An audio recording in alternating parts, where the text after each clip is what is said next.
Bienvenue dans les 3 questions sûres. La loi de finances pour 2021 a instauré un crédit d'impôt sur le revenu au profit des particuliers engageant des dépenses d'acquisition et de pose de systèmes de charge pour véhicules électriques. À l'occasion des commentaires administratifs publiés en juin dernier, nous revenons avec vous sur les éléments clés de cet avantage fiscal.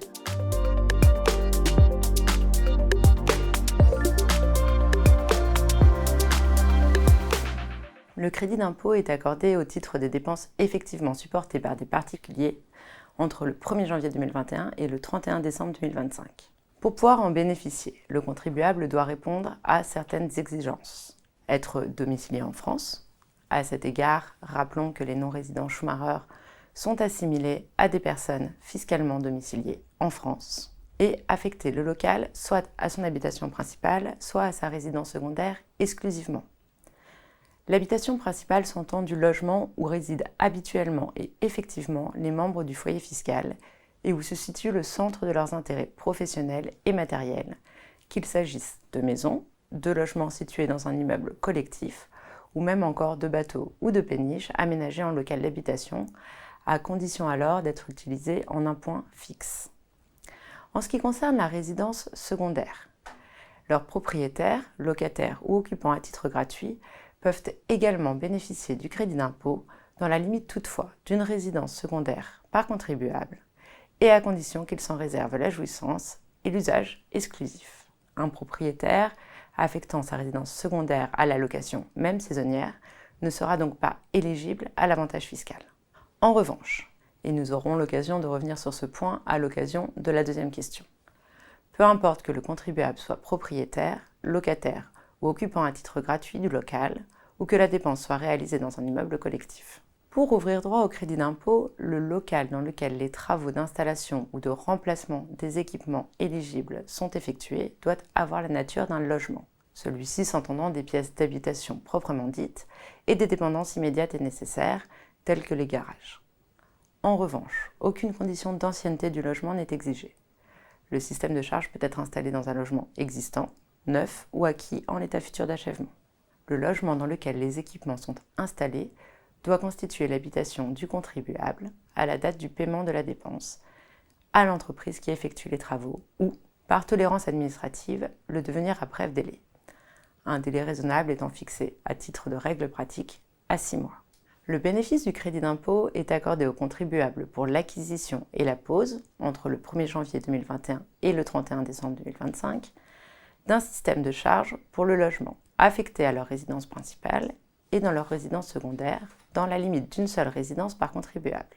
Il est limité pour un même logement à un seul système de charge pour une personne célibataire, veuve ou divorcée, et à 2 systèmes pour un couple soumis à imposition commune.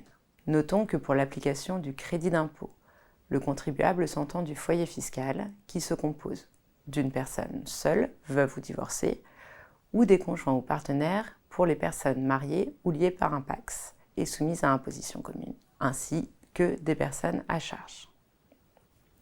Dès lors, chacun des membres d'un couple marié ou pacsé et soumis à une imposition commune peut bénéficier du crédit d'impôt à raison d'un système de charge tant dans la résidence principale que dans la résidence secondaire, soit potentiellement 4 systèmes de charge à l'échelle du couple, à déclarer cases Z, ZQ, ZR, ZS et ZT de la déclaration 2042 ici.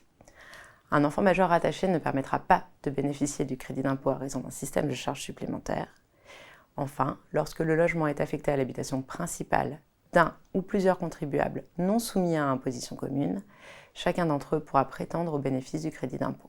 Ce sera par exemple le cas de concubins vivant maritalement ensemble. Nous développerons plus tard dans cette vidéo la question du calcul de l'avantage fiscal. Mais précisons déjà que dans le cas où les contribuables non soumis à une imposition commune installent un seul système de charge dans le logement, le bénéfice du crédit d'impôt est accordé à celui qui en supporte effectivement la dépense et dont le nom figure sur la facture, ou à chacun de ceux figurant sur la facture à proportion de la part de la dépense qu'il a effectivement supportée. Faute de mention, le montant du crédit d'impôt est réparti à part égale entre les personnes ayant affecté le logement à leur habitation. Enfin, en cas de changement de résidence principale ou secondaire, le contribuable peut bénéficier du crédit d'impôt à raison de l'installation et de la pose d'un nouveau système dans sa nouvelle résidence principale ou secondaire, s'il n'occupe plus la précédente à quelque titre que ce soit. Le crédit d'impôt concerne les dépenses pour système de charge pour véhicules électriques. Ces systèmes s'entendent des bornes de recharge pour véhicules électriques, c'est-à-dire de systèmes d'appareils fixes installés à perpétuelle demeure, raccordés à un point d'alimentation électrique, comprenant un ou plusieurs points de recharge et pouvant notamment intégrer des dispositifs de comptage, de contrôle ou de communication associés. Leurs caractéristiques sont fixées par arrêté. Pour ouvrir droit à l'avantage fiscal, ces systèmes doivent être installés par un professionnel. Ils doivent ainsi être facturés par l'entreprise, soit qui procède à la fourniture et à l'installation du système de charge, soit par l'entreprise qui, pour l'installation du système de charge qu'elle fournit, recourt à une entreprise sous-traitante.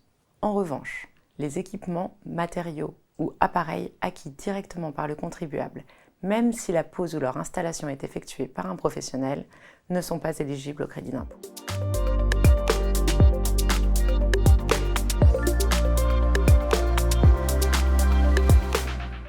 S'agissant des immeubles collectifs, les dépenses éligibles peuvent porter aussi bien sur le logement lui-même que sur les parties communes de l'immeuble. Lorsque les équipements s'intègrent aux parties communes, chacun des occupants de l'immeuble peut faire état de la quote-part correspondant au logement qu'il occupe, des dépenses éligibles qu'il a effectivement supportées. Toutefois, les dépenses réalisées sur des parties communes qui font l'objet d'une occupation privative au profit d'une autre personne que le contribuable, tels que le concierge ou le gardien, n'ouvrent pas droit au crédit d'impôt. Par ailleurs, nous l'avons vu lors de la première question, la qualité de locataire ne s'oppose pas en elle-même à l'octroi de l'avantage fiscal. Ainsi, dans le cas d'immeubles collectifs, les locataires et toutes les personnes bénéficiant d'un droit d'usage et d'habitation peuvent faire état de la quote-part correspondant au logement qu'ils occupent, des dépenses afférentes aux équipements communs qu'ils ont effectivement payés pour bénéficier du crédit d'impôt.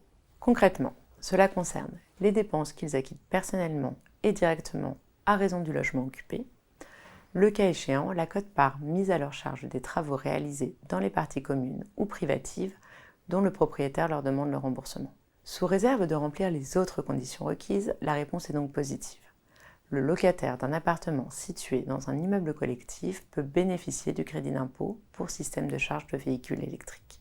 Attention, cela ne concerne pas les sommes payées au titre de majoration de loyer, lesquelles ne correspondent pas au remboursement effectif de la dépense engagée par le propriétaire, et côté propriétaire bailleur, celui-ci n'affectant pas l'habitation par définition ni à sa résidence principale ni à sa résidence secondaire exclusive, les dépenses restantes à sa charge n'ouvrent pas droit à l'avantage fiscal.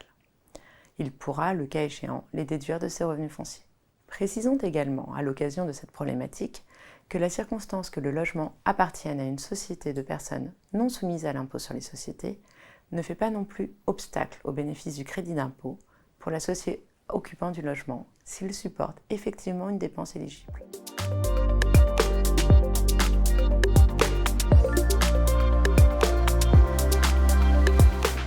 Le crédit d'impôt est calculé au taux de 75% sur la base des dépenses éligibles, sans pouvoir excéder 300 € par système de charge, et ce quel que soit le revenu du contribuable. Dans l'hypothèse dans laquelle le système de charge a été installé dans les parties communes d'un immeuble collectif ou par plusieurs contribuables éligibles au dispositif dans un même logement, la base et le plafond du crédit d'impôt s'apprécient à proportion de la part de la dépense effectivement supportée.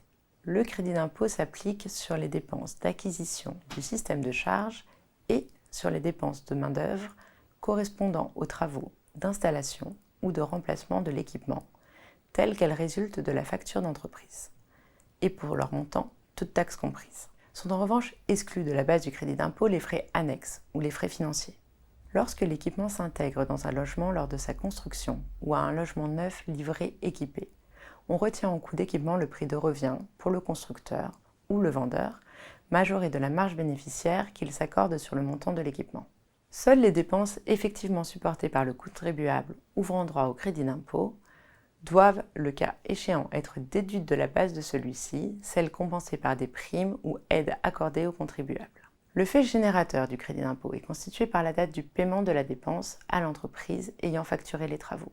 C'est donc au titre de l'année d'imposition correspondant à celle du paiement définitif de la facture à l'entreprise que le crédit d'impôt est accordé, ce qui exclut le versement d'un simple acompte ou d'un devis accepté. Quelques cas particuliers sont toutefois à noter.